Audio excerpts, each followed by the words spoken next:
Doctor BR Ambedkar చెప్పిన స్వేచ్ఛను కాంగ్రెస్ ప్రభుత్వం హరిస్తోందని మండిపడ్డారు కేటీఆర్. తెలంగాణ భవన్లో జరిగిన అంబేద్కర్ వర్ధంతి వేడుకల్లో పాల్గొన్నారు ఆయన. సచివాలయం పక్కన 125 అడుగుల విగ్రహాన్ని కేసీఆర్ పెట్టారని, మా మీద కోపంతో నేటి ప్రభుత్వం ఆ విగ్రహాన్ని నిర్లక్ష్యం చేస్తోందని అన్నారు. మేమైనా వెళ్లి శుభ్రం చేద్దాము అనుకుంటే మమ్మల్ని హౌస్ అరెస్ట్ చేయడం వెనుక రేవంత్ రెడ్డి ఉద్దేశం ఏంటంటూ ప్రశ్నించారు కేటీఆర్. చెప్పేదొకటి చేసేదొకటి అన్నట్టు కాకుండా డాక్టర్ బాబాసాహెబ్ రచించిన రాజ్యాంగం మీద కనీస జ్ఞానం, కనీస మర్యాద ఉన్న రాహుల్ గాంధీ గారు ఇకనైనా నీ కాంగ్రెస్ పార్టీకి, కాంగ్రెస్ ప్రభుత్వానికి హితోపదేశం చేయి.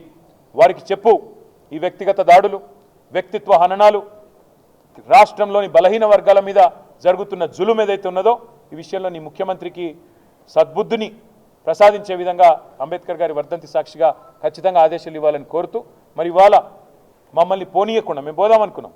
ఆ 125 అడుగుల నిడివి ఉన్న డాక్టర్ బాబాసాహెబ్ విగ్రహం దగ్గర పోయి అవసరమైతే స్వయంగా మేమే చీపుర్లు బట్టి, ఈ ముఖ్యమంత్రి పట్టించుకుంటలేడు, ఈ ప్రభుత్వం పట్టించుకుంటలేదు, మేమే శుభ్రం చేద్దాం చీపుర్లు బట్టని మేము బయలుదేరుతుంటే మా అందరి ఇళ్ల ముంగట పోలీసు, మా ఎమ్మెల్యేలు, మా నాయకులందరూ హౌస్ అరెస్ట్. ఇంతకంటే దౌర్భాగ్యం ఇంకోటి ఉంటుందా? నువ్వు పరిశుభ్రం చేయవు, నువ్వు పట్టించుకోవు, మమ్మల్ని ఈరోజు ఇక్కడ హౌస్ అరెస్ట్ చేస్తావు.